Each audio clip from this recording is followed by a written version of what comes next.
मैं उम्मीद करता हूँ कि आप सब खैरियत से होंगे। अल्हम्दुलिल्लाह मैं भी खैरियत से हूँ।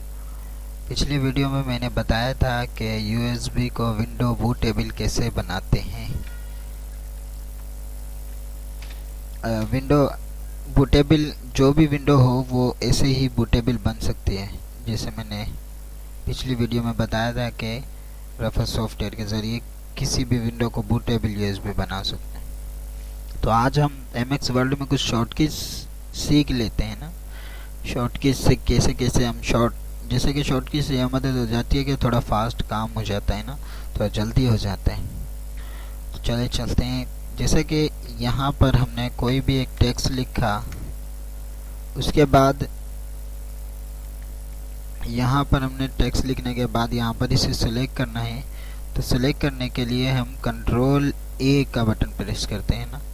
जैसे कंट्रोल और ए का बटन प्रेस करोगे तो यहाँ पर ऑल सेलेक्ट, मतलब कि जितने भी पेज होंगे, जितना टेक्स्ट लिखा हुआ होगा सबको सेलेक्ट कर देगा। या यहाँ से आप सेलेक्ट पर क्लिक कर सेलेक्ट ऑल करोगे तो भी सारा टेक्स्ट सेलेक्ट हो जाएगा, जितना भी लिखा होगा सबका सब। उसके बाद होता है कंट्रोल बी। कंट्रोल बी से थोड़ा टेक्स्ट बोल्ड हो जाता है ना, थोड़ा गहरा टेक्स्ट हो जाए, मतलब कोई भी हेडिंग्स वगैरह होती है उस पर जैसे बोल्ड वगैरह करते हैं तो ताकि वो बोल्ड नज़र आए, मतलब। उसके बाद कंट्रोल सी होता है ना, जैसे कि कंट्रोल सी से कॉपी होता है। अगर किसी भी फाइल में जाकर, अगर यहाँ पर मिसाल यहाँ पर हमें डबल करना है किसी भी चीज़ को, तो कंट्रोल सी कर कंट्रोल वी कर देंगे ना, तो वो कॉपी पेस्ट हो जाता है। उसके बाद होता है कंट्रोल डी। कंट्रोल डी से डुप्लीकेट। फॉन्ट पर अगर कंट्रोल डी करोगे तो डुप्लीकेट नहीं होगा। देखिए कंट्रोल डी किया, फॉन्ट आ जाएगा। यहाँ से आप इसका स्टाइल वगैरह भी लगा सकते हो। फिर उसके बाद बोल्ड इटैलिक कर सकते हो। यहाँ से साइज़ वगैरह इंक्रीज डिक्रीज कर सकते हो। अगर आप यहाँ से कोई भी शेप वगैरह बना देते हो तो यहाँ से जैसे ही आपने ये शेप बनाया, शेप बनाने के बाद अगर कंट्रोल डी का बटन प्रेस करोगे तो डुप्लीकेट हो जाएगा। कंट्रोल ई से सेंटर, जैसे कि कंट्रोल ई है, टेक्स्ट सेलेक्ट किया हुआ है, कंट्रोल ई आप प्रेस करोगे तो ये टेक्स्ट सेंटर में हो जाएगा। तो कंट्रोल ई किया, सेंटर में हो जाएगा। उसके बाद होता है control F. Control F button press करोगे तो फाइंड का ऑप्शन आ जाएगा। यहाँ पर जो भी टेक्स्ट लिखोगे वो आपके पेज में बता देगा भाई कहाँ कहाँ पर आपने ये टाइप किया हुआ है द। अगर कोई और टेक्स्ट लिखोगे तो वो भी बता देगा कि ए यहाँ पर लिखा हुआ है। ये देखिएगा, ये हाईलाइट कर आपके सामने शो करवा रहे हैं। कंट्रोल जी। कंट्रोल जी होता है गो टू के लिए। अभी जितने ज़्यादा पेज होंगे तो पेज पर क्लिक कर यहाँ पर पेज नंबर लिखोगे तो यहाँ पर पेज नंबर पर चला जाएगा जो पेज नंबर लिखोगे। मिसाल जैसे मैं लाइन पर क्लिक किया, यहाँ पर लाइन नंबर हमने लिखा 6। अभी गो टू करोगे ना उस लाइन नंबर पर चला जाएगा। ये देखें, मतलब 3 और 3 6 हो गए। ये कंट्रोल जी। कंट्रोल एच से होता है रिप्लेस। कंट्रोल एच प्रेस किया, हमने बोला जहाँ पर भाई द लिखा हुआ है वहाँ पर लिख दे पारस। फाइंड किया, रिप्लेस ऑल किया, उसके बाद ओके किया और क्लोज कर दिया। ये देखें टेक्स्ट चेंज हो गया, रेड कलर की लाइन है, ये सारे टेक्स्ट चेंज हुए हैं ना, इस वजह से ये आया।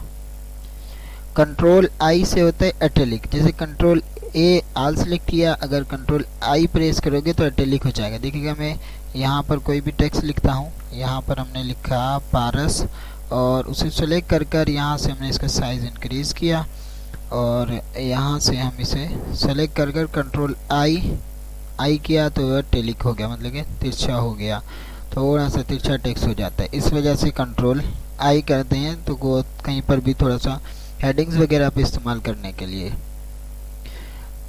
उसके बाद कंट्रोल जे। कंट्रोल जे से जस्टिफाई होता है। जैसे इसे सेलेक्ट किया, कंट्रोल जे करोगे तो वो जैसे टाइप किया था ना वैसा ही टेक्स्ट हो जाता है। उसके बाद होता है कंट्रोल के। कंट्रोल के का बटन प्रेस करोगे, कंट्रोल के से होता है हाइपर लिंक। कंट्रोल के से हाइपर लिंक। जैसे इसे सेलेक्ट किया, कंट्रोल के करने के बाद किसी भी फाइल को सेलेक्ट कर ओके किया, उस फाइल का लिंक बन जाएगा। कीबोर्ड से कंट्रोल का बटन प्रेस कर उस नेम पर क्लिक करोगे तो वो फाइल को यस या नो का ऑप्शन देगा। जैसे भी ये यहाँ पर आ नहीं रहा तो मैं दूसरा बनाता हूँ, कंट्रोल के और यहाँ पर हमने इसे सेलेक्ट किया। जैसे सेलेक्ट करने के बाद ओके किया, कंट्रोल के साथ इस पर क्लिक किया, यही फाइल है जो हमने यहाँ पर सेव की हुई। उसके बाद कंट्रोल एल से लेफ़्ट साइड, जैसे अभी हमारा टेक्स्ट लेफ़्ट पर ही है तो ये लेफ़्ट साइड पर टेक्स्ट हो जाता है। उसके बाद होता है कंट्रोल एम करोगे तो इससे होता है इंडेंट सेटिंग होती है, जैसे कि देखिएगा ये इंडेंट सेटिंग होती है। अगर उसी के साथ कंट्रोल शिफ्ट एम करोगे तो फिर ये दोबारा से बैक भी हो जाती है। उसके बाद होता है कंट्रोल एन करोगे तो न्यू फाइल आपके सामने हो जाएगी, मतलब कि ब्लैंक पेज आ जाएगा, मतलब न्यू फाइल आ जाएगी।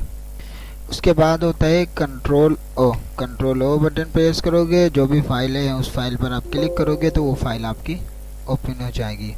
उसके बाद होता है कंट्रोल पी मतलब कि जो भी आपने टाइप किया हुआ है उसको प्रिंट करना चाहते हो तो आप कंट्रोल पी से उसे प्रिंट भी कर सकते हो। ये मार्जिन सेटिंग होती है, जो ये बराबर में स्पेस वगैरह आ जाते हैं अप डाउन लेफ्ट राइट पर, तो ये मैंने मार्जिन सेटिंग ऑप्शंस में मैंने वैसे ही समझाई हुई है आपको। पेज लेआउट ऑप्शन समझाया था तो उसके अंदर सारे मार्जिन्स वगैरह, पेज साइज़ वगैरह सारा समझाया था। ऑप्शंस वगैरह मैं क्लियर कर चुका हूँ पहले ही वीडियो में, जिसने नहीं देखी है तो वो कमेंट्स में मैं उसका डिस्क्रिप्शन में भी दे दूँगा और लिंक तो आप वहाँ से देख भी सकते हैं। पूरी प्ले लिस्ट है, उसके अंदर आपको वीडियो मिल जाएगी। उसके बाद है हमने सीखा अभी कंट्रोल क्यू होता है पैराग्राफ स्पेस। जैसा कि अभी हम यहाँ पे इस पैराग्राफ में इसमें कोई डिफ़ॉल्ट वगैरह नहीं है तो पैराग्राफ में स्पेस वगैरह होते हैं। देखिए एक पैराग्राफ के स्पेस वगैरह रिमूव कर दे, देखिएगा ये पैराग्राफ। कंट्रोल आर होता है, कंट्रोल आर से होता है राइट, जैसे कि राइट साइड पर चला गया। अगर दोबारा आर प्रेस करोगे तो वो दोबारा से लेफ्ट साइड पर आ जाएगा। कंट्रोल एस से होता है सेव। अब ये देखें ये फाइल हमारी सेव है, तो ये सेव नहीं हो रहा तो यहाँ पर जाओगे तो कंट्रोल एस से सेव हो जाते हैं। देखिए यहाँ पर हम सेव पर क्लिक करेंगे तो ये हमारी फाइल पहले ही सेव है, इस वजह से हमारी फाइल ये सेव नहीं है। कंट्रोल एस से सेव होता है। कंट्रोल टी मार्जिन सेटिंग होता है, जैसे कंट्रोल ए किया अभी कंट्रोल टी करोगे तो ये मार्जिन सेटिंग होता है। कंट्रोल एम से इंडेंट सेटिंग, कंट्रोल टी से margin setting, control shift T करोगे तो दोबारा से आ जाएगा। उसके बाद होता है कंट्रोल यू प्रेस करोगे तो अंडरलाइन आ जाता है, जितना भी टेक्स्ट सेलेक्ट होगा उसके नीचे लाइन आ जाएगी। उसके बाद होता है कंट्रोल वी, जैसे कि हमने कंट्रोल सी से पहले कॉपी किया फिर उसके बाद कंट्रोल वी से पेस्ट कर सकते हैं। जैसे कॉपी पेस्ट का काम जो होता है वो कॉपी और पेस्ट कंट्रोल सी और कंट्रोल वी से कर सकते हैं। उसके बाद कंट्रोल डब्ल्यू से क्लोज फाइल, जैसे कि कंट्रोल डब्ल्यू किया इसी फाइल को सेव भी कर सकते हो। क्लोज करोगे तो कैंसिल हो जाए, मतलब क्लोज हो जाएगी। कैंसिल करोगे तो फिर उसके बाद इसके अंदर आप एडिट भी कर सकते हो, ये होता है। उसके बाद कंट्रोल एक्स से कट कर सकते हो। मिसाल के तौर पर ये जो टेक्स्ट है आपने यहाँ से रिमूव करना है तो कंट्रोल एक्स करोगे, यहाँ पर जाकर कंट्रोल वी करोगे तो वो कट पेस्ट हो जाए। कॉपी पेस्ट होता है, कट पेस्ट होता है। उसके बाद कंट्रोल वाई करोगे, कंट्रोल वाई से रीडो होता है, मतलब उसको रिपीट भी कर लेता है और रीडो से बैक भी चला जाता है। कंट्रोल जेड करोगे अंडू और कंट्रोल वाई से रीडो। कंट्रोल जेड करते गए वो रिमूव होता गया, कंट्रोल वाई करते जाओगे वही चीज़ बैक होती जाएगी जो हमने कंट्रोल जेड से रिमूव की है। तो ये थी A to Z all to all shortcuts.